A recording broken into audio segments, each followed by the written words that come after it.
Welcome to Noob Heroes turn 30. So the research and evocation is complete, and now we're also researching thaumaturgy. Immediately finish 2 levels, which gets us level 3, but we need to get to level 5 for our mind hunting. Disappoint cast Heavenly Fires. This gives us 3 of those Demons of Heavenly Fires. Mediocre search for magic sites, but didn't find anything. And then one of our Masters of the Way resisted the seduction, which results in an assassin battle. Let's have a look at that one.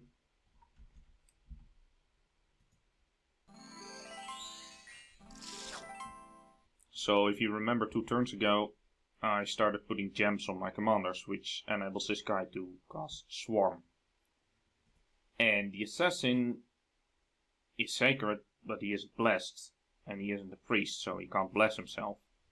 Now, what Ting Lanka could have done was put a bottle of water on the assassin, which then auto-blesses him.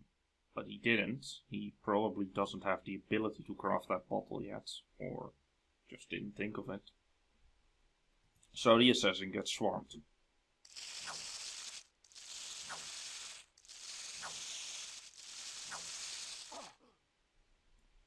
Okay, so we don't have to worry about that guy anymore.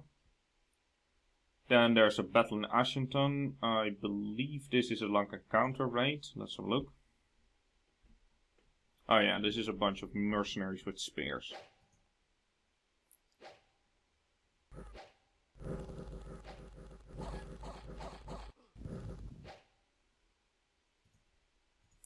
Okay, so they destroy the province defense and some stragglers. An unexpected event in Andrace. 2 growth, I think we already had 3 growth, and true permanent income, which is always nice, I guess. Unexpected event in Fairy Forest. Entire village has been devoured by Vinemen. I didn't know Vinemen were carnivorous, but I guess everything in this game is horrible. So that costs us 520 population. A worldwide event occurred. The forces awoken by the throne of Gaia are slumbering once more. So they will probably stop attacking next turn. However, they do attack in Fairy Forest. And Vinemen are quite nasty. They have 55 hit points and 12 attack skill. Their defense is abysmal. They have not a lot of protection and their attacks are mediocre, but it's still a 55 hit point dude.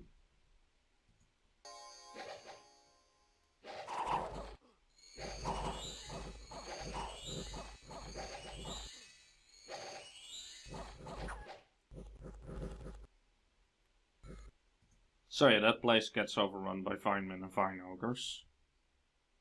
Patrolling troop in White Lake killed a brigand.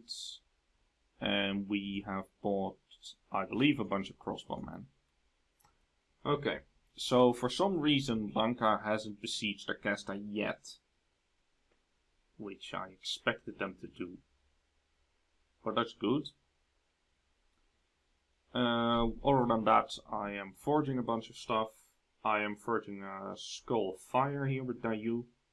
That will give me the ability to access 1 extra level of fire, which would be good. Means this guy, Gao Yao, can have fire 3, or any of the fire 1 guys can have fire 2. That would be pretty useful in the future, probably. And this is my only fire dead, so I just forged that skull in case I need it later on. So, at this point I don't think I can fight Lanka in the field.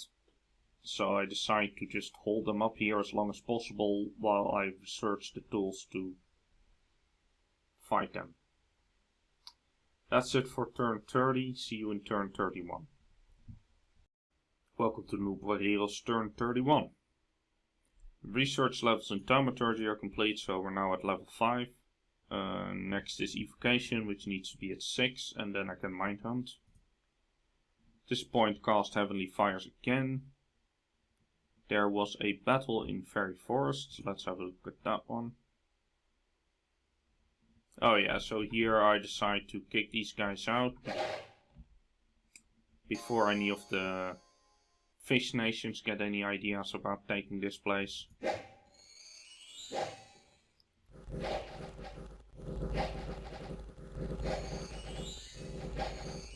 I think these guys are actually pierce resistant, but we just have so many that we're fine. Okay, so I got my province back here in my hinterlands. An unexpected event in Vulcan. Prospector genius found a small gold deposit. Well, that gives us almost 300 gold. Pretty nice. And one of our scouts was discovered in Testifon. Let's have a look at that one. Oh yeah. Big amount of province defense. I think he has, 25 province defense here. He's been using a lot of province defense in a lot of places. Alright, so I decide that I am basically surrounded by giants, more giants, and monkeys from hell. So I am switching my recruitment to glaives. Because, well, glaives do a lot of damage. 22 instead of 13. And the tower shield isn't that great when a giant hits you. I mean, it might save your life, but I'm not sure. And this has a defense of 13, this has a defense of 9, well, might be, but a lot of that defense is behind the shield, and then the giant hits the shield, goes through the shield, hits the guy behind the shield. Good chance you die anyway. And these little spears might not hurt the giants. These glaives will hurt the giants, so I'm building a lot of these glaives in order to fight giants, or monkeys, or whatever else is going to be thrown at me. I am trading with Hinnom. I am sending him 15 dead gems, and he's sending me 15 pearls, because my pearl income is abysmal, my dead income is my highest, and I'm not really using them yet. So I'm making the trade so I can do more mind hunting later on, and I'm not sure what he's gonna do with the dead gems, probably something horrible. I'm making a flambeau in Tinchi, using the skull I made last turn. I'm also making 2 light lanterns here. Then here in Andrase I am making Starshine Skull Cup, Job's Bowl, that's one of the mod items that gives you temporary astral pearls, I believe. And I'm making a mirror armor for more magic resistance. Basically the idea is that I'm putting the flambeau and the mirror armor on someone. Then they will have a lot of magic resistance, and they can use the flambeau to cast Holy Fire all the time upon the demons, which will take a lot of damage. And my hope is that the Blood Vengeance won't work because of the magic resistance. This is one of the few things I have that I can try against these bloody monkeys. Okay, that's it for turn 31. See you in turn 32. Welcome to Noob Eagles turn 32. So we got the 15 astral gems from Hinnom. Our research and evocation is complete, which is level 5. Next is level 6, then we can mind hunt. Disappoint has cast Heavenly Fires again. Mediocre searched another place and found nothing. And the entire nation rejoices. Winnie the Pooh, god of Tinchi, lord of the West Wind, the prince of evil, has broken free. So our pretender is finally available. An unexpected event has occurred in Kamiya. The lair of a hideous troll has been found. Within were the bones of unfortunate travelers. Among the dreadful remnants gold and magical gems were found. The troll itself escaped. So we got 61 gold, 3 fire gems, 2 air gems, 5 earth gems, 3 dead gems and 5 nature gems. This is pretty nice. An unexpected event in Volcon. A handful of magic gems have been found in the prime of the season. 11 more dead gems. And the fortification of Acasta is immediately breached. All those troops in there couldn't help up the wall. So let's have a look here because this is the important part. So there was a battle in Acasta for this before it was breached, but yeah, Lanka has, well, they still have the mercenaries, they have a whole lot of undead trash, and then they have a whole lot of sacred troops.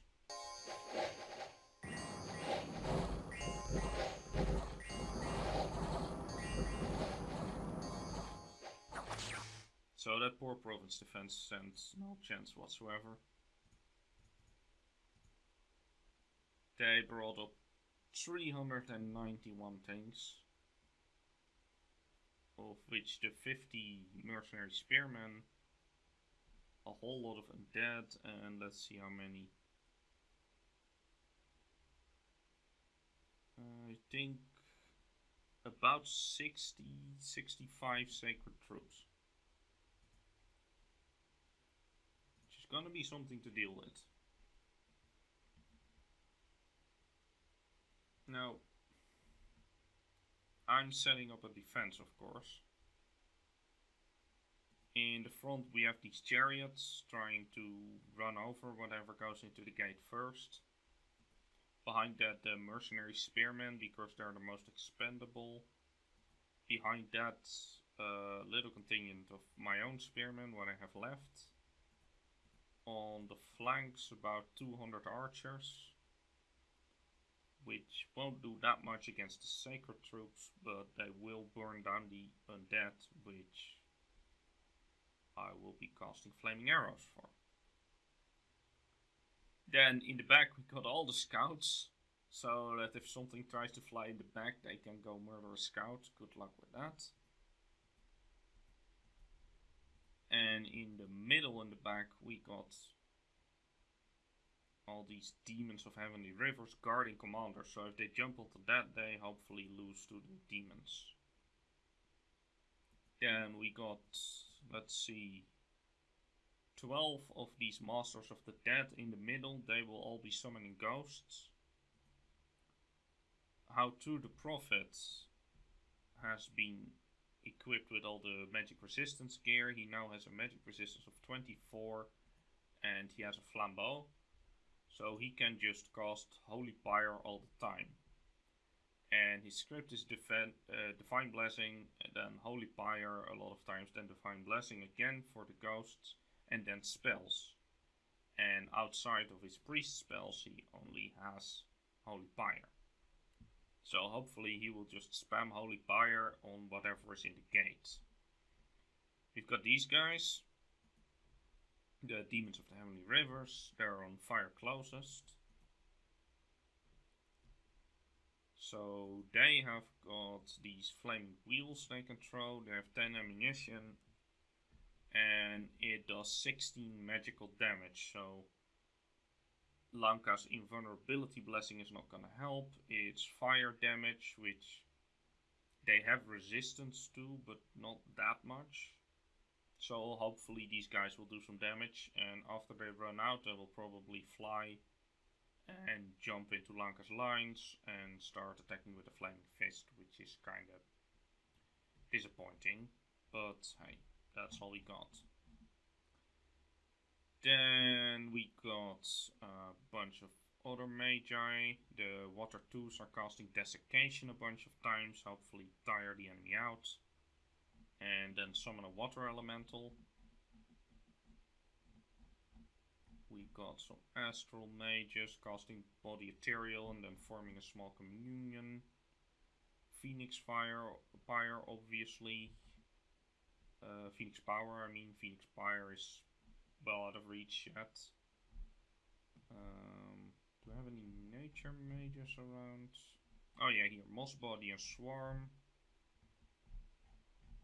So I got a decent amount of mages here committed to repelling the attack as well. Let's hope it works. I am bringing in Huang Fei from 124, which is here. He's cloud trapezing into the fort, and then he has a bunch of air gems, so he can cast Wind Guide, which will hopefully make more of the arrows hit the enemy, and most importantly, less of the arrows hit me. After which he can summon an air elemental, which will hopefully do something. I am bidding 50 gold on the Master Assassin, because it seems like everybody's ignoring the existence of mercenaries, so he should be very cheap. If I can get the Master Assassin, I'm getting him here.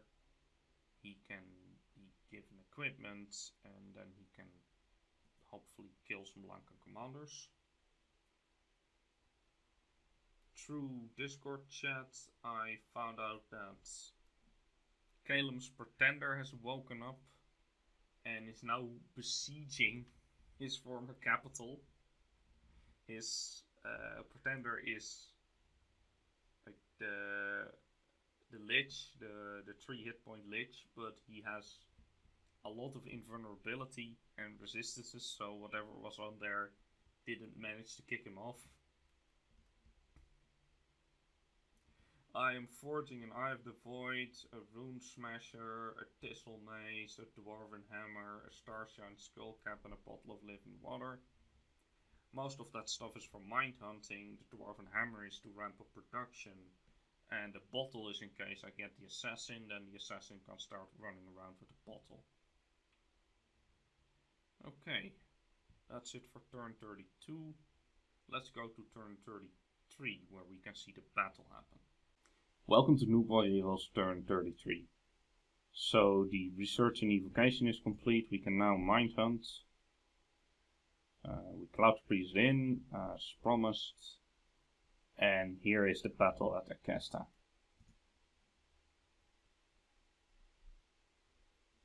So Lanka immediately starts moving with the undead, while keeping the sacreds in position for 2 turns in order to blast them. This is to be expected. My forces are all going to be casting too many spells to mention here, but I already went over the battle plan, so let's have a look.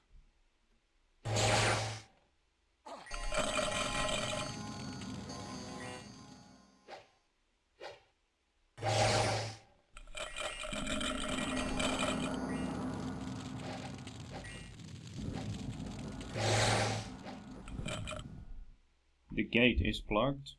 Well, we got this buffalo moving through my troops, but he's about to die.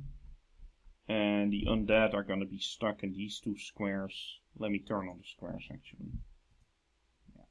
So they're going to be stuck in these 3 squares actually in front of the gate, while everything else shoots them.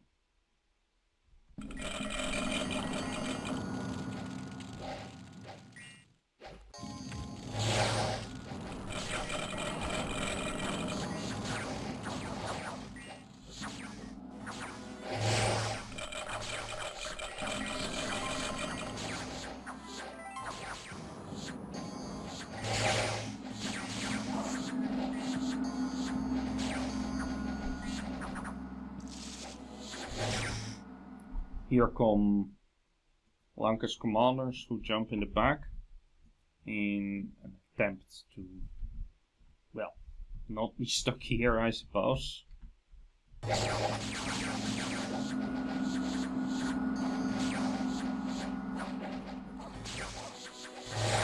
Okay, so one of them gets killed by a Soul Slay. The other one gets trampled.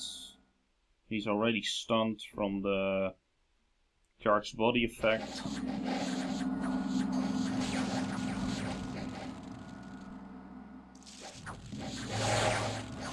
And then he gets hit by a million arrows. So that thing didn't work out. Meanwhile, most of the undead have been destroyed, and all of the sacreds are in a traffic jam at the gate. And now the gate is also getting blocked by ghosts.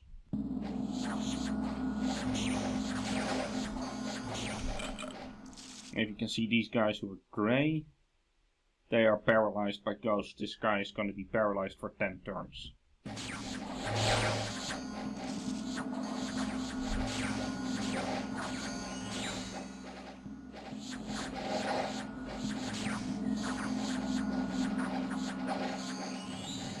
The undead have stopped moving because there's nobody left on the field to command them, I think. This guy... Yeah, this guy, I think, doesn't have any undead. Yes, he does have undead leadership. Oh, I don't know then why they stopped.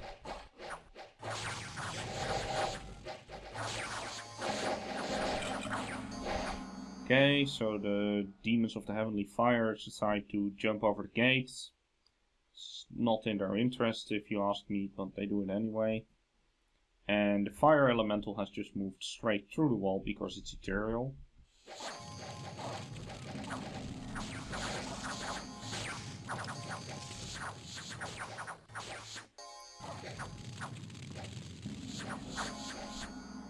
All of the archers have run out of arrows, so they decide to just go and fight in melee instead.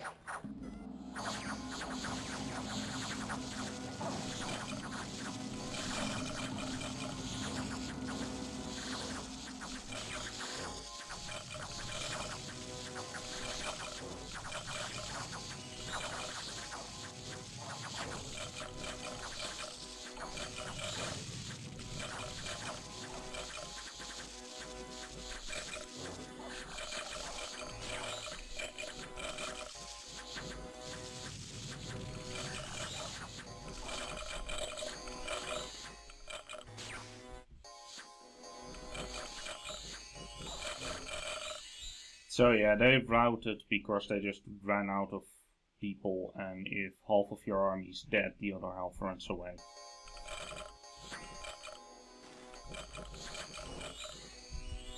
Okay, so with this, I killed most of the army, a lot of commanders actually, but most of the sacred troops are still alive. We loot a headdress of the bull, an amulet of resistance, another headdress of the bull, another amulet, and chi shoes. So that's a nice bonus. What losses did we take? Not that many archers actually. The mercenary captain, 2 masters of the way, 1 of the noble commanders, but not the prophet fortunately. All of our demons of the heavenly fires, because they were so brilliant to jump off the walls. Our footmen.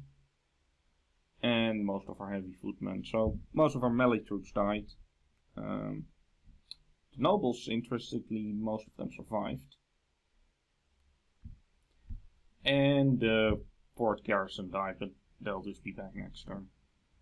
So at this point, I take a screenshot of Lanka's losses and post them in the Discord all chat. Because I'm hoping that either Soramesia or one of the water nations will see this and attack Lanka. Because this means like if they've just taken a big loss, they're still fighting me. They might wanna take the opportunity. If they were already considering it. Also, it's just a really cool battle, so I decided to post it. Okay. An unexpected event in Vulcan, 7 air gems. Another one in Vulcan, 3 misfortune. So I think that brings us to neutral. We're under siege of Incasta, but now we're repairing the walls faster than they're breaking, so we're gonna hold out longer. We've bought the Master Assassin. And let's see. So I am having Winnie the Pooh cast Raven Feast on Acasta. Because there's quite a bit of corpses here. Dead gems are valuable. They will be very valuable later on, and right now I can at least use them for trade. And it costs 4 air gems, I think, to gain. I don't know exactly how many dead gems, probably more. And generally, dead gems are considered more valuable than air gems anyway. I am casting Soul Slay here on Oak Halls. The idea is, or Mind Hunt actually, on Oak Halls. The idea is that hopefully from the troops they're bringing in, the commander that's leading them will die and then the troops won't move. So that will break up Lanka's forces. I have the Master Assassin, so I've given him this. He already had these items, a Robe of the Shadows and a Dusk Dagger.